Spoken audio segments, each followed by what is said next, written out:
বাংলাদেশে আম বাংলাদেশ রাজনৈতিকভাবে খুবই একটা চরম বিভক্ত। সেটি আপনাকে নতুন করে বলার কিছু নেই। আপনি ওয়াকিবহাল আছেন। সামগ্রিকভাবে বাংলাদেশের মানুষ একটা যারা আরকি জিম্মি বোধ করছে এই মুহূর্তে এবং যারা মনে করছে আপনার মতোই দেশের একটা বড় অংশ মনে করছে যে বাংলাদেশ আবার পাকিস্তানমুখী হচ্ছে। এটাই সত্য কথা। কেউ স্বীকার করুক আর না করুক এবং আপনি জানেন যে বাংলাদেশে এইবারের যে ২৬শে মার্চে ঢাকায় কুচকাওয়াজ হবে না। যদিও একটা ব্যাখ্যা দেওয়া হয়েছে, কিন্তু আমি দেখেছি অনেকেই সেটা বিশ্বাসও করছে না। তো কি আমি ব্যাখ্যা দেওয়া হয়েছে? ব্যাখ্যা দেওয়া হয়েছে যে ঢাকায় যেহেতু স্টেডিয়ামে কাজ চলছে, সেই কারণে ঢাকায় হবে না। কিন্তু আ অ মা ৬৩ বাকি ৬৩ জেলায় কুচকাওয়াজ হবে। এটি প্রধান উপদেষ্টার প্রেস সেক্রেটারি শফিউল আলম বলেছেন। আচ্ছা, স্টেডিয়ামের কাজ চলছে বলছে কোথায়? ঢাকা স্টেডিয়ামে? হ্যাঁ, কেন কুচকাওয়াজ তো হতো আপনার পুরান বিমানবন্দরে হতো। পুরান বিমানবন্দরে কুচকাওয়াজ হয়েছে সারা বছর দেখেছি। আপনার নতুন করে ঢাকা স্টেডিয়ামের ধুয়ো তোলা হচ্ছে।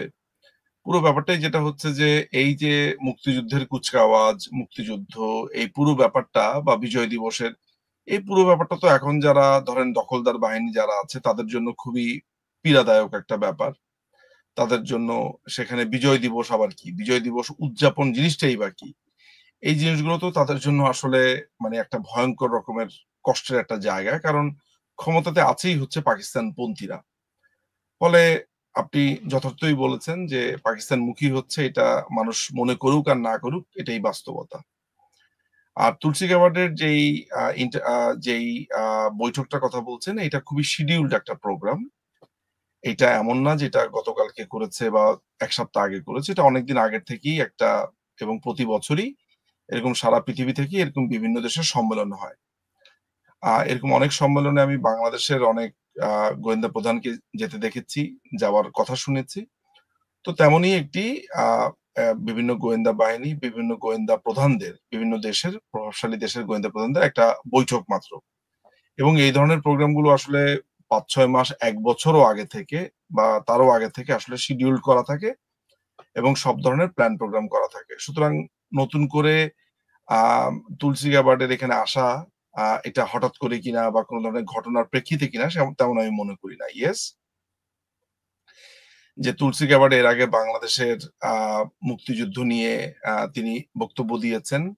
একই সাথে বাংলাদেশের এই পরিবর্তিত প্রেক্ষাপটে অর্থাৎ এই মুহূর্তে যারা বাইডেন প্রশাসনের সহায়তায় বাংলাদেশকে দখল করেছে এই মার্কিন ডিপ স্টেটের মাধ্যমে যে দখল করেছেন, সেটার ফলে নতুন যে প্রশাসন এসেছে প্রেসিডেন্ট ট্রাম্পের প্রশাসনের প্রধান একজন সিকিউরিটি কর্মকর্তা ডিএনআই, তাই তো? তার প্রধান কর্মকর্তা আসবেন। সেটা নিয়ে বাংলাদেশ বিষয়ে কি আলোচনা হয় এবং কি ধরনের স্ট্র্যাটেজি হয়।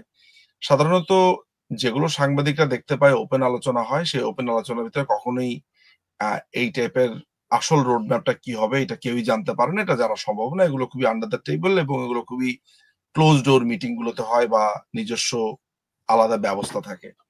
ফলে আ আপনি আমি স্পেকুলেট করতে পারি এবং আমাদের যে অভিজ্ঞতার আলোকে আমাদের বিভিন্ন সোর্স এর আলোকে আমরা স্পেকুলেট করতে পারি।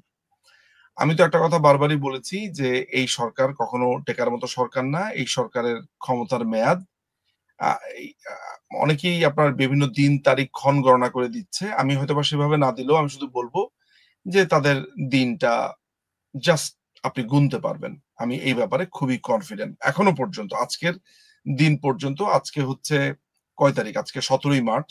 এটাও বলে নেওয়া ভালো এর মধ্যে যে আজকে জাতির জনক বঙ্গবন্ধু শেখ মুজিবুর রহমানের জন্মদিন। ১৯২০ সালে তিনি জন্মগ্রহণ করেছিলেন। আজকে তার ১০৫ তম জন্মদিন। এই ১৭ মার্চেই আমি আপনাকে এতটুকু কথা বলতে পারি যে এই সরকারের মেয়াদ আ আসলে খুব বেশি নেই এটা গণনা করবার মতো এবং এদেরকে খুবই নৃশংসভাবেই বা খুবই বাজেভাবে হয়তোবা